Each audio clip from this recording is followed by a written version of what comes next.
నమస్కారం C news కి స్వాగతం. ఈనాటి ముఖ్యాంశాలు. ప్రధాని మోదీతో శుభాంశు శుక్లా భేటీ, త్రివర్ణ పతాకం జ్ఞాపిక అందచేత.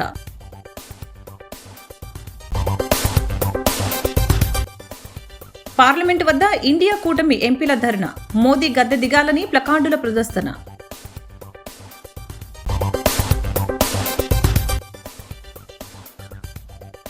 వ్యక్తిగత కక్షలతోనే మిథున్ రెడ్డి అరెస్ట్, మాజీ మంత్రి బొత్స సత్యనారాయణ ఆగ్రహం. పర్యాటక సాంస్కృతిక అభివృద్ధికి కేంద్రం హామీ, వెల్లడించిన రాష్ట్ర పర్యాటక మంత్రి కందుల దుర్గేష్. గోదావరికి వరదల పట్ల అప్రమత్తంగా ఉండాలి, కాటన్ బ్యారేజ్ వద్ద పరిశీలించిన కలెక్టర్ ప్రశాంతి. అంతర్జాతీయ అంతరిక్ష కేంద్రం ISSలోకి వెళ్లి సురక్షితంగా వచ్చిన తొలి భారతీయ వ్యోమగామి గ్రూప్ కెప్టెన్ శుభాంశు శుక్లా ప్రధాని నరేంద్ర మోదీతో భేటీ అయ్యారు. నాసా యాక్సియం 4 మిషన్ని ఇటీవల విజయవంతంగా పూర్తి చేసుకున్న శుక్లా ఆదివారం స్వదేశానికి చేరుకున్నారు. వ్యోమగాములు ధరించే ప్రత్యేక జాకెట్తో లోక్ కళ్యాణ్ మార్గులోని ప్రధాని నివాసానికి ఆయన వచ్చినప్పుడు మోదీ స్వాగతం పలికి ఆప్యాయంగా హత్తుకున్నారు. భుజంపై చేవేసి ఆయనతో కలిసి నడుస్తూ ముచ్చటించారు. తనతో పాటు ISSకి తీసుకువెళ్లిన త్రివర్ణ పతాకాన్ని, యాక్సియం 4 మిషన్ సంబంధించిన జ్ఞాపికను శుక్లా ఆయనకు అందజేశారు.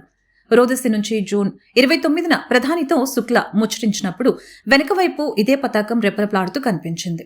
అంతరిక్షం నుంచి తాను తీసిన కొన్ని చిత్రాలను టాబ్లెట్ కంప్యూటర్లో చూపిస్తూ వాటి గురించి శుక్లా వివరించారు. అంతరిక్ష అనుభవాలు, శాస్త్ర సాంకేతిక రంగ పురోగతి, గగన్యాన్ మిషన్ వంటి వాటిపై శుభాంశుతో చర్చించారని, ఆయన సాహసాన్ని చూసి దేశం గర్విస్తుందని మోదీ తెలిపారు. देखने की जरूरत नहीं है, उसको मालूम है कि ये पॉसिबल है. मैंने जो आपको होमवर्क कहा था तो उसका क्या प्रोग्रेस हुआ है? और आपसे बात करते वक्त सर पीछे जो मेरे ये जंग तिरंगा लगाया था, ये वही तिरंगा है. और आप मूंग और मेथी का प्रयोग का क्या है? बहुत अच्छा है सर. मेरे ही क्रूमेट जो मेरे साथ थे साइन करवा के लिख के लेके गए हैं कि जब भी आपका गगनयान जाएगा आप हमें इनवाइट करेंगे और लॉन्च के लिए जल्दी से जल्दी हमें आपके व्हीकल में बैठ के जाना है.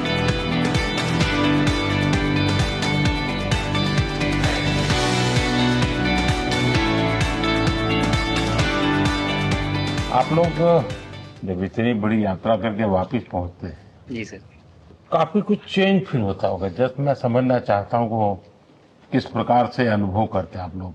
सर जब ऊपर भी जाते हैं तो वहाँ का जो वातावरण है, एनवायरनमेंट है, वो अलग है, ग्रेविटी नहीं है. आप जाते हैं उसमें तो सीटिंग अरेंजमेंट वैसा ही रहता है जो वैसे ही रहता है सर. और पूरे 23-24 घंटे उसमें निकालना पड़ता है.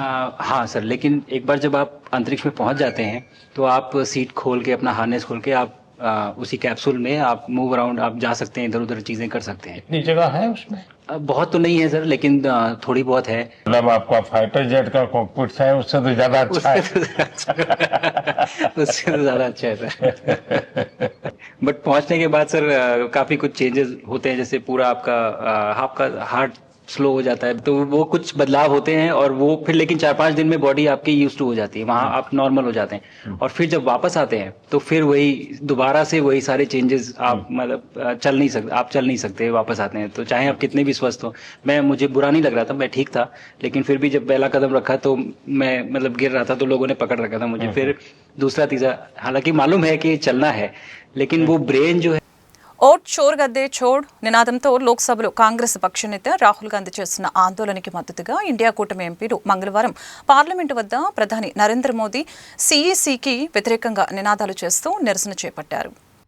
ఏఐసిసి అధ్యక్షులు మల్లికార్జున ఖార్గే, యూపీ మాజీ ముఖ్యమంత్రి అఖిలేష్ యాదవ్, రాహుల్ గాంధీ సోదరి ప్రియాంక గాంధీ, ఇండియా కూటమి ఎంపీలు పెద్దెత్తున ఈ నిరసనలో పాల్గొన్నారు. ప్రధాని నరేంద్ర మోదీ గద్దె దిగే వరకు ఇండియా కూటమి ఎంపీలు ఆందోళన చేపడతారని ఇండియా కూటమి నాయకులు స్పష్టం చేశారు. రాహుల్ గాంధీ చేపట్టిన ఉద్యమాన్ని దేశవ్యాప్తంగా విస్తృతం చేస్తామని తెలిపారు. బీహార్ ఎన్నికల సందర్భంగా చేసిన తప్పుల్ని బయటపెట్టేందుకు ప్రయత్నిస్తున్న రాహుల్ పై విమర్శలు చేయడం దారుణమని ఆగ్రహం వ్యక్తం చేశారు.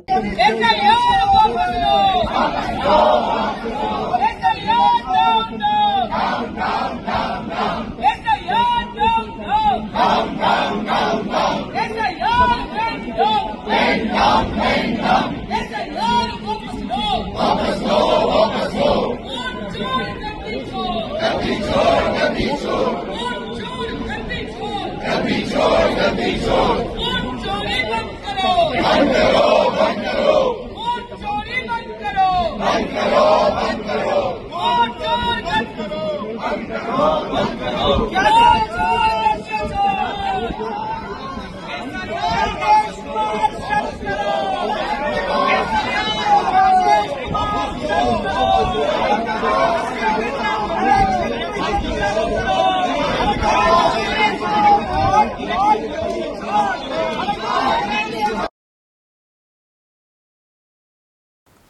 మద్యం కుంభకోణం కేసులో రాజమండ్రి సెంట్రల్ జైల్లో ఉన్న ఎంపీ మిథున్ రెడ్డిని పరామర్శించిన వైసీపీ ఉమ్మడి తూర్పుగోదావరి జిల్లాల YCP coordinator MLC Botsa Satyanarayana మాజీ మంత్రి దాడిశెట్టి రాజా మాజీ ఎంపీ వంగ గీత ములాఖతులో కలిశారు. అనంతరం జైలు బయట బొత్స మీడియాతో మాట్లాడారు. పెద్దిరెడ్డి కుటుంబాన్ని అవమానించారని, కుట్రపూరితంగా మిథున్ రెడ్డిని అక్రమ కేసులో ఇరికించారని, ఇది మంచి సాంప్రదాయం కాదని అన్నారు. దీని పరిణామాలు భవిష్యత్తులో చాలా తీవ్రంగా ఉంటాయని, ఆయనకు ప్రత్యేక సదుపాయాలు కల్పించాలని కోర్టు స్పష్టంగా చెప్పిందని చెప్పారు.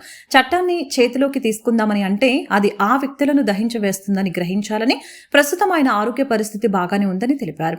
ఈ నెల 25వ తేదీన మాజీ ముఖ్యమంత్రి వైసీపీ అధినేత జగన్ ఎంపీ మిథున్ రెడ్డిని పరామర్శించడానికి వస్తున్నట్లు వెల్లడించారు. మాజీ మంత్రి చెల్లుపైన వేణుగోపాలకృష్ణ, జిల్లా పరిషత్ చైర్మన్ విప్పర్తి వేణుగోపాల్, మాజీ ఎంపీలు మార్గాని భారత్, చింత అనురాధ, వైసీపీ నేతలు చిర్ల జగ్గిరెడ్డి, తలారి వెంకట్రావు, పాముల రాజేశ్వరి, మెడపాటి షర్మిలారెడ్డి తదితరులు ఆయన వెంట ఉన్నారు. ఆయన కలిసి ఆయన యోగక్షేమాలు తెలుసుకోవడం జరిగింది. ముఖ్యంగా మొత్తం టోటల్ ఎపిసోడ్ అంతా ఇది జరుగుతున్న ప్రక్రియ కానీ విషయం అంతా ఆలోచన చేస్తే ఇది వ్యక్తిగతంగా ఆయన అవమానపరచాలని, లేదు ఆ కుటుంబ సభ్యుల తల్లిదండ్రుల్ని బాధ పెట్టాలని చేస్తున్న ప్రక్రియలో భాగం తప్ప ఇదంతా కూడా మొత్తం జరుగుతున్న అదంతా కూడా ఎవ్రీథింగ్ అంతా కూడా ఫ్యాబ్రికేట్, వాస్తవం కానిది, వాస్తవాలు లేనిది. ఓ రోజు వచ్చి పేపర్లో రాయడం, లేదు టీవీలో వచ్చి ఎవరితోనో మాట్లాడించడం, మర్నాడు వచ్చి అది ఉంది ఇది ఉందని చెప్పని దాంట్లో లేని పని కలిపి అభూత కల్పన కల్పించి వాళ్ళ మీద వచ్చి కార్యక్రమం చేయడం అని ఈ ప్రభుత్వాలకి ఇలాంటి వ్యవస్థని డైల్యూట్ చేసి ఇలాంటి కార్యక్రమాలు చేయడం ప్రభుత్వానికి తగదు. దీనివల్ల రాబోయే కాలంలో చాలా పరిణామాలు తీవ్రంగా ఉంటాయి. అందుకు నేను చాలా సందర్భాల్లో మేము చెప్పాను కూడా, వాస్తవికత ఉన్నప్పుడు ఏ కార్యక్రమం చేసినా పర్వాలే, కానీ అవాస్తవాన్ని వాస్తవంగా మలిచి చేసి వాళ్ళు ఇబ్బంది పెట్టాలి, వాళ్ళని అవమానపరచాలి, వాళ్ళ కుటుంబాలను బాధ పెట్టాలి, వాళ్ళ అభిమానులను బాధ పెట్టాలి అని చేసే కార్యక్రమం మాత్రం మంచి సాంప్రదాయం కాదనేది నా తాలూకా అభిప్రాయంగా మీకు మనవి చేస్తున్నాను. అయినప్పటికీ ఆయనకి మనదని చెప్పాం, ఎప్పుడైనా న్యాయం ధర్మం గెలుస్తుంది, ఏ ఇబ్బంది పడొద్దని అని చెప్పి రావడం జరిగింది. రేపు 25వ తారీఖు నాడు కూడా మా నాయకుడు కూడా వస్తారనే విషయాన్ని కూడా ఆయన తెలియపరిచింది జరిగింది. రివ్యూ పిటిషన్ వేశారు కదా, రాని వచ్చిన ఆర్డర్ వచ్చిందో చూద్దాం. అంటే సదుపాయాలు నడుస్తున్నాయి లేదంటే లేదు. అవునండి, నడుస్తున్నాయి లేదంటే లేదు. నడుస్తాయని ఈ ప్రభుత్వంలో వచ్చి చట్టబద్ధంగా న్యాయబద్ధంగా వాస్తవంగా జరుగుతాయని ఎక్స్పెక్ట్ చేస్తాం. మనం ఎక్స్పెక్ట్ చేయడానికి అవకాశం ఉందా? లేదు కదా. మళ్ళీ దానికి మీరు క్వశ్చన్ అడగడం, నేను వచ్చి దానికి వచ్చి సమాధానం చెప్పడం, మీ మనస్సాక్షిలో మీకు తెలియవా? చెప్పండి. చూసి వచ్చింది ఎక్కడ? రూమ్లో. అదే చెప్తాను కదా, చట్టాన్ని చేతిలో ఒకసారి కానీ ఒక విషయంలో మాత్రం మనం చేతిలో తీసుకుంటే చట్టాన్ని డైల్యూట్ చేద్దామని చెప్పని వ్యవస్థను తోడ్పడతామని చూస్తే అది ఆ వ్యక్తులను దహించేస్తుంది. రాబోయే కాలంలో మనం ఏం మెసేజ్ ఇస్తున్నాము సొసైటీకి అనేది తెలుసుకోవాలి. దాని నుంచి వచ్చే పరిణామాలు తీవ్రంగా ఉంటాయి. ఆ విషయమే చెప్పాను కదా మీకు. కక్షపూరితం కాదు, రెడ్ బుక్ రాజ్యాంగం కాదు. రెడ్ బుక్ రాజ్యాంగమో ఎల్లో బుక్ రాజ్యాంగమో అదే దిక్కుమాల బుక్ పక్క పడేయండి కానీ దాన్ని ఏంటి నేను ముందే చెప్పాను కదా, ఇది ఫ్యాబ్రికేషను, టోటల్గా ఇది ఫాల్స్, ఇది దీంట్లో వాస్తవాలు లేవు. అవాస్తవాలని వాస్తవాలుగా చేసి ఇబ్బంది పెట్టడానికి కార్యక్రమాన్ని చేయడానికి ప్రయత్నం చేస్తున్నారు. దీంట్లో ఏమీ లేదు. రాబోయే కాలంలో నిజం నిలకడమే తీరుతుంది. రాబోయే కాలంలో విషయాలన్నీ కూడా బయటకు వస్తాయి అని సక్రమంగా అవుతాయి. ఏపీ పర్యాటక సాంస్కృతిక అభివృద్ధికి కట్టుబడి ఉన్నామని కేంద్ర పర్యాటక సాంస్కృతిక శాఖ మంత్రి గజేంద్ర సింగ్ షెకావత్ చెప్పినట్లు మంత్రి కందుల దుర్గేష్ తెలిపారు. గజేంద్ర సింగ్ షెకావత్ కేంద్ర పర్యాటక అదనపు కార్యదర్శి డైరెక్టర్ జనరల్ సుమన్ జిల్లాలతో కందుల భేటీ అయ్యారు. ఈ సందర్భంగా ఆంధ్రప్రదేశ్లో పర్యాటక సాంస్కృతిక వారసత్వ అభివృద్ధికి సంబంధించి దాదాపు 270 కోట్ల విలువైన 3 పర్యాటక ప్రాజెక్టుల డిపిఆర్లు సమర్పించారు. ప్రధానంగా లేపాక్షిలో కల్చరల్ సెంటర్, పర్యాటకుల మౌలిక సదుపాయాల అభివృద్ధికి 103 కోట్లు, లంబసింగిలో పర్యటనకు ఆహ్లాదకరమైన అద్భుతమైన అనుభవాల కల్పనకు 99.87 కోట్లు, బుద్ధిస్ట్ సర్కిట్ సమీపంలో టెంట్ సిటీల ఏర్పాటుకి 73.32 కోట్లు అవసరమవుతాయని సంబంధిత డిపిఆర్లను కేంద్ర మంత్రి గజేంద్ర సింగ్ షెకావత్ కి మంత్రి కందుల దుర్గేష్ సమర్పించారు. అదేవిధంగా ప్రపంచ స్థాయి హోదా కల్పనలో భాగంగా యునెస్కో జాబితాలో లేపాక్షికి గుర్తింపు అంశంపై చర్చించారు.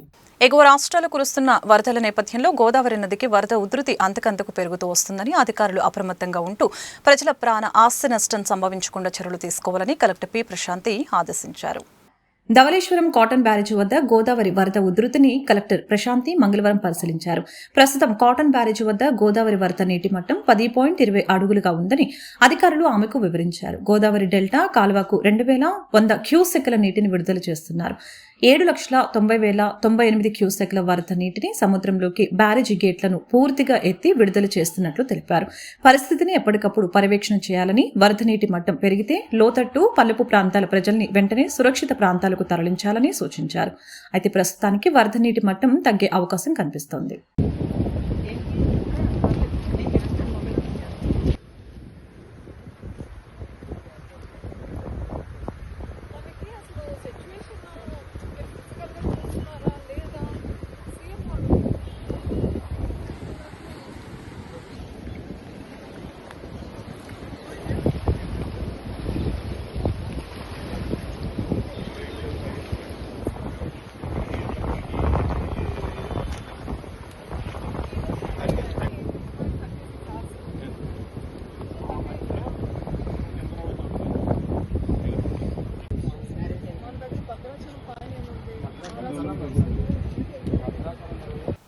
ఓట్ల దొంగ గద్దె దిగాలి అని డిమాండ్ చేస్తూ రాజమహేంద్రవరంలో కొవ్వొత్తుల ర్యాలీ నిర్వహించారు. స్థానిక దానవాయిపేట ఎస్కేవిటి స్కూల్ వద్ద నుంచి నందం గనిరాజు సెంటర్ మీదుగా జాంపేట గాంధీబొమ్మ సెంటర్ వరకు ఈ ర్యాలీ చేపట్టారు. నగర కాంగ్రెస్ అధ్యక్షులు బాలేపల్లి మురళీధర్ ఆధ్వర్యంలో జరిగిన ర్యాలీలో నరేంద్ర మోదీ డౌన్ డౌన్ అంటూ దారి పొడవునా నినాదాలు చేశారు. బాలేపల్లి మాట్లాడుతూ దేశంలో బీజేపీ పాలన నడుస్తుందని అనటానికి కారణం ఓట్లు చోరీ చేయడంలో మోడీ పాత్ర ఎక్కువగా ఉందని ఆరోపించారు. ప్రజాస్వామ్యబద్ధంగా ఎలక్షన్ కమిషన్ తగు చర్యలు తీసుకుని దేశ ప్రజల భవిష్యత్తుని కాపాడవలసిన అవసరం ఉందని చెప్పారు. పీసీసీ అధ్యక్షురాలు షర్మిలారెడ్డి ఆదేశాల మేరకు ఈ కొవ్వొత్తుల ర్యాలీ రాష్ట్ర వ్యాప్తంగా నిర్వహించినట్లు తెలిపారు. కాంగ్రెస్ నాయకులు కొవ్వూరు శ్రీనివాస్, చింతాడ వెంకటేశ్వరరావు, చామర్తి లీలావతి, ఇజ్జరౌతు సత్యనారాయణ, మహమ్మద్ అలీ, బండారు వెంకన్న, రాజు, వీరాజు, ఎన్ఎస్యుఐ రాష్ట్ర ప్రధాన కార్యదర్శి తారకేష్, యూత్ కాంగ్రెస్ ఎన్ఎస్యుఐ నాయకులు పాల్గొన్నారు. ఈ రకంగా కనుగొనబడింది అంటే ఒక నియోజకవర్గంలో 1 లక్ష పైచీలకు ఈ రకమైనటువంటి ఓట్లు, దొంగ ఓట్లు కానీ లేదంటే ఉండకుండా ఓట్లు కానీ ఉన్నాయి అని అంటే మరి ప్రజల యొక్క భావం, వారు ఎవరిని గెలిపించాలి, ఎవరిని అధికారంలో తీసుకొని రావాలనే వారి యొక్క ఆలోచన వ్యతిరేకంగా ఇక్కడ రిజల్ట్ వస్తుంది, తీర్పు వస్తుంది. ఆటోమేటిక్గా ఇది పార్లమెంటు కూడా కాదు, ఒక నియోజకవర్గం, అసెంబ్లీ నియోజకవర్గం మాత్రమే. కాబట్టి వెంటనే కూడా దీని మీద మా రాహుల్ గాంధీ గారు సమావేశం ఏర్పాటు చేసి దీన్ని ప్రెస్ వారికి, ప్రజలకు, దేశ ప్రజలకు వివరించడం జరిగింది. దీనిపైన విపరీతమైన స్పందన వచ్చింది. అప్పుడు మా రాహుల్ గాంధీ గారు మా పార్టీలో అంతర్భాగంగా ప్రజలందరికీ కూడా ఓటు హక్కు తెలియాలి, ఓటు ఏ రకంగా దుర్వినియోగం అవుతుందో తెలియాలి, ఈసీ ఏ రకంగా ప్రవర్తిస్తుందో తెలియాలి అనే సదుద్దేశంతో ఈ ఓట్ చోర్ గద్దె చోర్ అంటే ఓటు దొంగ గద్దెను విడనాడు లేకపోతే గద్దె దిగు అనే ఒక నినాదంతో ఈ కార్యక్రమాన్ని మాకు జరపమని ఏఐసిసి వారు ఆదేశించగా మా రోడ్డు మీదకి రావడం జరిగింది. ఈరోజు ఈసీ ద్వారా ఎన్డీఏ ప్రభుత్వం బీజేపీ ప్రభుత్వం ఓటుని దొంగిలించింది. అంతేకాకుండా లేని ఓట్లు ఉన్నట్టు ఉన్న ఓట్లు తీసేసి ఈ రోజున దేశ చరిత్రలో ఒక దొంగలా మిగిలిపోయిన ఈ బీజేపీ గద్దె దిగాలని డిమాండ్ చేస్తా ఉన్నాం. ఈరోజు రాహుల్ గాంధీ గారు ఈసీ ఇచ్చే సాక్ష్యాలతో, ఈసీ ఇచ్చినటువంటి మెటీరియల్తో ఈ రోజున దొంగ ఓట్లు తేల్చి లేని ఓట్లు న్యాయం చేసుకోవడం ఒక సన్యాసి, ఒక యోగికి కొన్ని వందల మంది పిల్లలు ఉన్నట్టుగా, 150 మంది పిల్లలు ఉన్నట్టుగా చిత్రీకరించారు. కానీ ఈరోజు కాంగ్రెస్ బీజేపీ యాంటీ బీజేపీ ఓట్లని తొలగించడం పెద్ద దొంగతనంగా భావిస్తా ఉన్నాం. ఈ దొంగతనాన్ని బట్టబయలు చేసినటువంటి రాహుల్ గాంధీ గారికి ప్రాణాపాయం ఉందని కూడా ఈరోజు మేము భయపడతా ఉన్నాం. వారందరికీ మా కాంగ్రెస్ శ్రేణులు రాహుల్ గాంధీ గారికి అండగా ఉంటాం.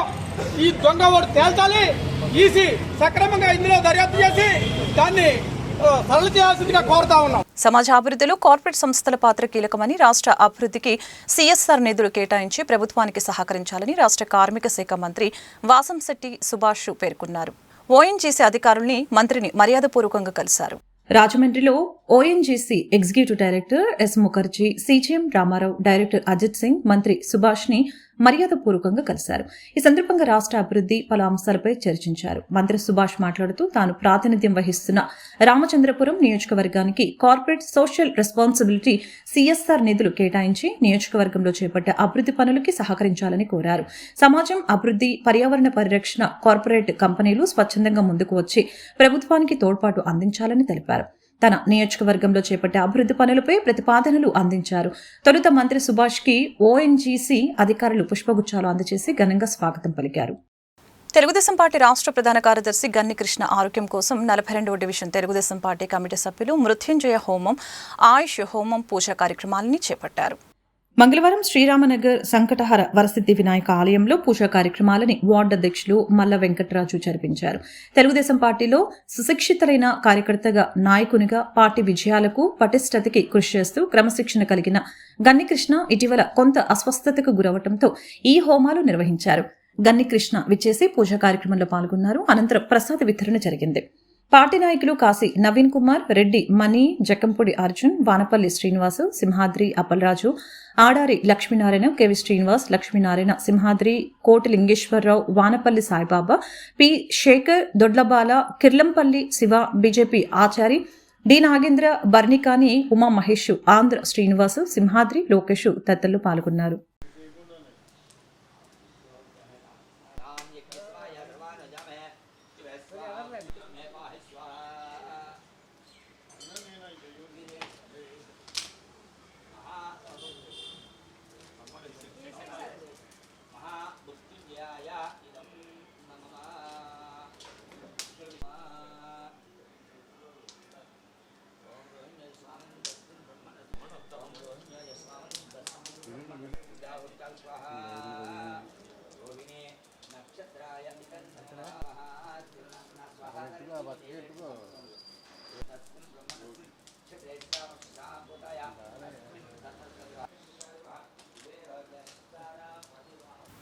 ఓటర్ల లిస్టులో బీజేపీ ప్రభుత్వం అవకతవకల్ని నిరసిస్తూ కాంగ్రెస్ పార్టీ జిల్లా అధ్యక్షులు డాక్టర్ టీకే విశ్వేశ్వర్రెడ్డి ఆధ్వర్యంలో ఓట్ షోర్ గద్దె చోడ్, ఓట్ల దొంగ గద్దె దిగాలి నినాదంతో కొవ్వొత్తుల నిరసన ప్రదర్శన చేపట్టారు. కాంగ్రెస్ కమిటీ అధ్యక్షురాలు షర్మిలారెడ్డి పిలుపు మేరకు కాంగ్రెస్ శ్రేణులు భారత ఎన్నికల కమిషన్లో జరుగుతున్న ఓట్ల చోరుపై నిరసన తెలిపారు. సోమవారం రాత్రి కోటగుమ్మం సెంటర్ నుంచి పాత కూరగాయల మార్కెట్, గాంధీ, నెహ్రూ విగ్రహాల వరకు కొవ్వొత్తుల నిరసన ప్రదర్శన చేపట్టారు. ఆయన మాట్లాడుతూ నరేంద్ర మోదీ ఈడీని అడ్డు పెట్టుకుని ఎన్నికల కమిషన్ ద్వారా భారీ మెజారిటీతో గత దశాబ్ద కాలంగా భారీ మెజారిటీతో విజయం సాధిస్తున్నారని ఆరోపించారు. కాంగ్రెస్ పార్టీ రాష్ట్ర ప్రధాన కార్యదర్శి అరిగిల అరుణ్ కుమారి మాట్లాడుతూ ప్రధాని మోదీ దొంగ ఓట్లతో ప్రజాస్వామ్యాన్ని కూని చేస్తారని విమర్శించారు. జిల్లా మహిళా కాంగ్రెస్ అధ్యక్షురాలు మోత శారద, ప్రచార committee chairman doctor Vadiyar Chinnam Muralikrishna, JT Ramarao తదితరులు పాల్గొన్నారు. నరేంద్ర మోడీ గారి యొక్క ఆధ్వర్యంలో వాళ్ళు ఎన్ఫోర్స్మెంట్ డైరెక్టర్ని, సిబిఐని, ఎలక్షన్ కమిషన్ని కూడా వాళ్ళ గుప్పిట్లో పెట్టుకుని ఎలక్షన్ కమిషన్ ద్వారా దొంగ ఓట్లు సంపాదించి మరి దేశానికి మరి మెజారిటీ తెచ్చుకుని బీజేపీ అధికారంలోకి రావడం జరిగింది. రాహుల్ గాంధీ గారు దీని మీద పోరాటం చేస్తున్నాడు. ఆయన చాలా క్లియర్గా వాళ్ళు చూపించడం జరిగింది. కొంతమంది వ్యక్తులు వాటర్ లిస్టులో చనిపోయారని చూపించారు. ఎవరైతే చనిపోయారని లిస్టులో ఉందో ఆ వ్యక్తుల్ని తీసుకెళ్లి సుప్రీంకోర్టు జడ్జి ముందు నిలబెడితే ఏమంటే వీళ్ళు చచ్చిపోయారా బతుకున్నారా మీరే చెప్పండి అంటే సుప్రీంకోర్టు జడ్జి గారు కూడా ఆశ్చర్యపోయాడు. ఏంటి బతికి ఉన్న వాళ్ళ పేర్లు చచ్చిపోయారంటే ఎలా రాశారని చెప్పి. అలాగే డోర్ నెంబర్ లేకుండా 0 డోర్ నెంబర్ తోటి వాళ్ళు 50 ఓట్లు 60 ఓట్లు అంటే 0 డోర్ నెంబర్ అంటే డోర్ నెంబర్ లేకుండా ఒకే ఇంట్లో 50 మంది 60 మంది ఎలా ఉంటారు? ఆ రకంగా చేయటం జరిగింది. ఇదంతా కూడా నరేంద్ర మోడీ గారి మ్యానిపులేషన్. దీన్ని మోడీ గారు ఇలా దొంగ ఓట్లతోనే గత దశాబ్ద కాలం నుంచి కూడా గెలుస్తూ వచ్చారు. ఇంకెక్కడైనా ప్రజాస్వామ్యాన్ని రక్షించండి, ప్రజలందరూ కూడా తెలుసుకోవాలని చెప్పి కాంగ్రెస్ పార్టీ తరఫు నుంచి మేము పిలుపునిస్తున్నాం. రాహుల్ గాంధీ గారు చేస్తున్న ఈ పోరాటానికి ప్రతి కుటుంబం నుంచి ప్రతి ఓటరు కూడా ప్రతి మనిషి కూడా మద్దతు తెలుపుతూ ఆయన యొక్క ర్యాలీలో పాలుపంచుకోవడం జరిగింది. ప్రజలంతా కూడా గమనిస్తున్నారు. మీ ఆటలు ఇంకెన్నాళ్ళు సాగవు. ఇప్పటికే రాజ్యాంగాన్ని కూని చేశారు, ప్రజాస్వామ్యాన్ని చంపేస్తున్నారు. ఇప్పటికైనా ప్రజాస్వామ్యాన్ని కాపాడండి అని చెప్పి మేము ఇలాగా తిరుగుతూ క్యాండిల్ ర్యాలీ చేస్తూ మా యొక్క బాధని మా యొక్క ఆలోచనను కూడా ప్రజల ముందు పెట్టే ప్రయత్నం చేస్తున్నాము. ఓట్ల దొంగ గద్దె దిగు, ఓట్ల దొంగ గద్దె దిగు, మోడీ మోడీ రాహుల్ గాంధీ గారి నాయకత్వం, రాహుల్ గాంధీ గారి నాయకత్వం, కాంగ్రెస్ జై కాంగ్రెస్, జై కాంగ్రెస్, జై కాంగ్రెస్. వార్తలు ముగించే ముందు ముఖ్యాంశాలు మరొకసారి. ప్రధాని మోదీతో సుభాన్షు శుక్లా భేటీ, త్రివర్ణ పతాకం జ్ఞాపిక అందచేత.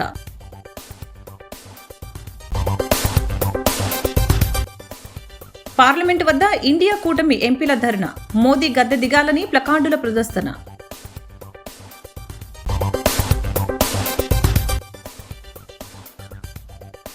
వ్యక్తిగత కక్షలతోనే మిథున్ రెడ్డి అరెస్ట్, మాజీ మంత్రి బొత్స సత్యనారాయణ ఆగ్రహం. పర్యాటక సాంస్కృతిక అభివృద్ధికి కేంద్రం హామీ, వెల్లడించిన రాష్ట్ర పర్యాటక మంత్రి కందుల దుర్గేష్. గోదావరికి వరదల పట్ల అప్రమత్తంగా ఉండాలి, కాటన్ బ్యారేజ్ వద్ద పరిశీలించిన కలెక్టర్ ప్రశాంతి. ఈ వార్తలు ఇంతటితో సమాప్తం. మరొక బులెటిన్లో మళ్ళీ కలుద్దాం. నమస్కారం.